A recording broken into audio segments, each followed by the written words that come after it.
Saturday, June 26th. So the moon is in Capricorn, transiting into Aquarius. The moon will be going void, of course, 9:51 a.m., again, Atlantic Standard Time, locking into the Aquarian energy at 11:10 a.m. So let's talk about this for a second. We're coming out of the full moon window, thankfully, right? Intensity is starting to be turned down a little bit. But anytime, regardless of a full moon event or not, anytime we shift out of that Capricorn energy and move into Aquarian energy, we are feeling amazing. Why? Because that Capricorn energy is an earth energy. It's very weighted down, very negative Nancy. It's ruled over by Saturn. So it's all about chores and roles and responsibilities and karmic requirements and, productivity and yada, yada, yada, yada. We get highlighted when the moon shifts into Aquarian energy, all of the restrictions that we were just under, all of the weight that we just felt on our shoulders. And this Aquarian energy frees us from that, liberates us from that. We're a little bit rebellious in this particular energy, and it's more of a mental game. Now we're thinking, yes, we see futuristically. Yes, we see the vision. Now we're thinking, okay, what do we have going on in our lives right now that we don't need to get rid of, but that we could improve on? This is taking the systems, foundations, and structures that the Capricorn energy has illuminated to us, kind of is a drag to us, because that's where roles and responsibilities come in. And the Aquarian energy wants to improve on that. It wants to progress on that. It wants to be innovative in taking our foundations of what is kind of working for us, and it wants to turn up the volume on making it better, freeing us from the negative narrative that we've been sitting in, freeing us from the roles and responsibilities that have weighed very heavily on our shoulders. How can we lighten the load? How can we free ourselves? How can we detach? Okay.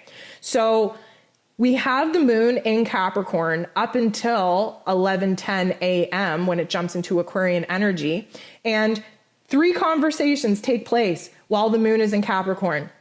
One with the true node. So yeah, okay, I'm making a list. I know what I got to do. Here's my roles. Here's my tasks. Here's my chores. We're aligning with the future. My future self, looking back on present day self, is saying, okay, let's build a pathway. Let's build a framework on how it is that we're going to logically and practically make moves in order to get from point A to point B. And then the moon in Capricorn sits next to, aligned with Pluto in Capricorn in a retrograde. So this is likely going to put a huge weight on our emotions early morning, where it is that on our list, we need to make a separate list of things that we can no longer be involved with, okay? What we need to cut the cord with, what we need to detach from, what we need to put to death inside of us. Okay, this is fears, insecurities, vulnerabilities, where it is that we need to take our power back. Who is it that we even gave our power to? This is a time of empowerment, and it's a time of karmic responsibility to ourselves, to our soul's mission. And just as that takes place, we sit across from, opposite from Venus in Cancer, now at her 29th crisis and critical degree, wrapping up the life lessons of self-love, self-worth, boundaries, foundational attachments, where the home and family are concerned, where self-sacrificing is no longer needed or required, where a value system in our self-esteem and self-worth has now been recognized, and where Venus is now ready to move on and to make a change. So the moon in Capricorn, illuminating the long-term relationships, the long-term systems, the long-term foundations that we've poured into, what it is that we are cutting off, making space out of, in order for the new change to actually have a place to grow in. And then the moon moves into Aquarius, and suddenly we are feeling much better. We are freer. We are just in our mental plane. There are a lot of new ideas coming in. There's a lot of new visions coming in. Again, we're focused on how can we make things better? How can we never feel like that again? How are we going to plan to move away from some of the things that we know we have to detach from? And then the moon in Aquarius, who's very high vibe, wants to move things super quickly, okay? Has a conversation with Chiron. Yep, okay, I know I healed that because I cut the cord from that. We're moving on. I know where change needs to take place.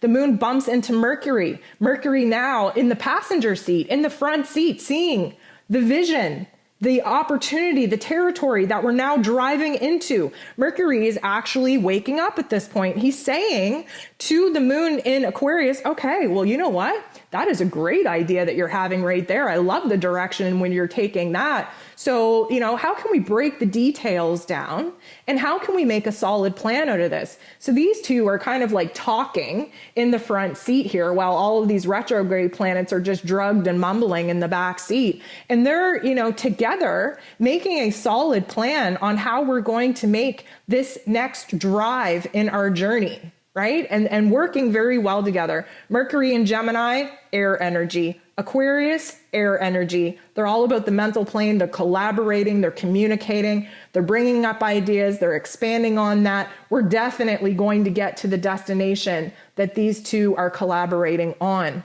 Then the moon in Aquarius makes an aspect with Jupiter, the sun, and Neptune. Jupiter showing us, oh my goodness, yes, with these plans in place, with this logical thinking, with this practical mindset, we are growing. We are listening to our intuition. We're bringing the facts in from our environment. We are listening to the cosmic guidance of the universe.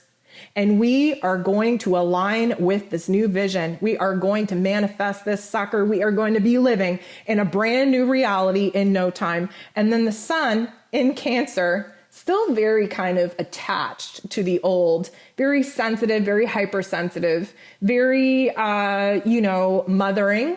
So we got a backseat driver here, right? This is what the sun in Cancer is. He's like, are you guys paying attention to the road? Like, you guys are awfully good in dreamland right now. You guys are talking and singing to the music and coming up with a new plan on the map. But, we have to, maybe we should pull over. Maybe we need to rest. Maybe we need to have a little snack.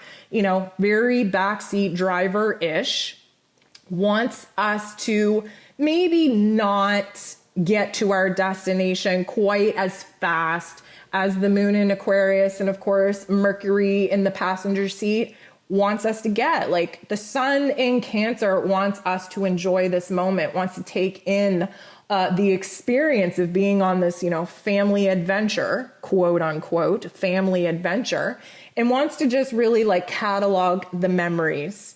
And honestly, we're not about that. The moon in Aquarius isn't about feelings. If anything, we are so detached from our feelings. We are riding the mental plane. We are riding the new ideas. We are riding the new information. And that is where the moon in Aquarius makes an aspect with Neptune, who is now retrograde in the back seat, mumbling about really the dream, the vision, the destination, and saying some very hurtful things. Do y'all ever have a couple too many drinks and then start spitting some real honest truth that just has the ability to just, turn the whole party upside down? And it's not that you don't mean it, because you do, but you're just harsh and it comes out in the wrong way. And then, you wake up the next day and damn, you got a mess to clean up. Well, this is kind of the energy that Neptune now retrograde is going to bring us, is like some harsh reality, some harsh truths.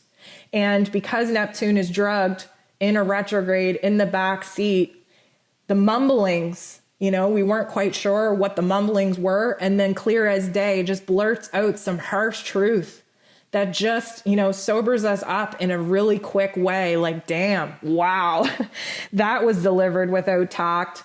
But now you can't unknow it. Now it needs to be addressed. And it's opening up the forum of what is going to be a very interesting energetic shift when we move into next week.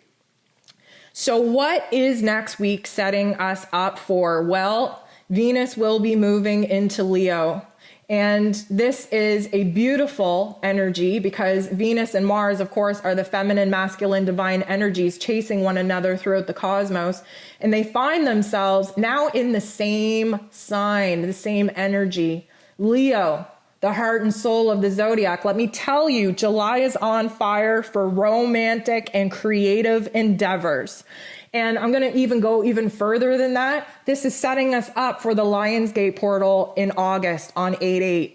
We right now are moving into a time where we are all about experimenting with the changes that we know that we need to make. It is going to take some experimental time to figure out whether or not the changes that we're dabbling into are going to be long lasting or not. And we really have to rely on our intuition, on our subconscious self, on our heart space to align with the right people, with the right projects, with the right path.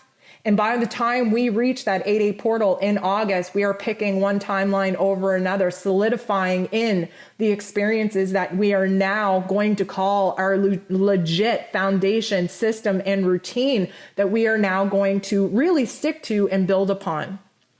So to talk about, soulmate encounters, twin flame encounters, soul family meeting encounters in July, that's definitely what we're preparing for. And Venus moving into Leo, aligning with that Mars energy already in Leo, especially with the sun in Cancer, illuminating our heart space, listening to our intuition, and really being in a change of season. You best believe that the volume is going to be turned all the way up. And that is your energy forecast. So we do have quite a week ahead of us. It isn't going to be all bad vibes, but we are on a roller coaster right now. And I am going to encourage you, even at the scariest parts, when you get to that top of that roller coaster and you see the beautiful landscape, the beautiful horizon and perspective that you wouldn't otherwise see. When you get to that point, put your hands up. Yeah, it's going to be scary as hell coming down off of that kind of height, but put your hands up, laugh, scream, cry through the scary parts, because I guarantee you're going to have a lot of fun once those parts are over.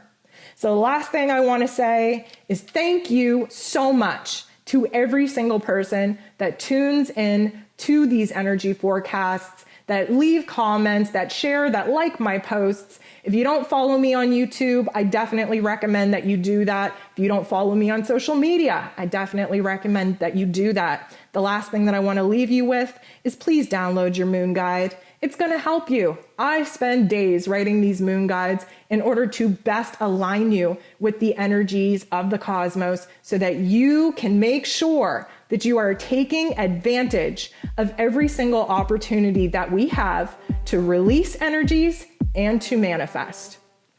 So thank you so much for tuning in to this week's energy forecast. Sending you guys all kinds of love. Put your helmets on, put your smile on your face, and ride the wave. We'll talk to you soon.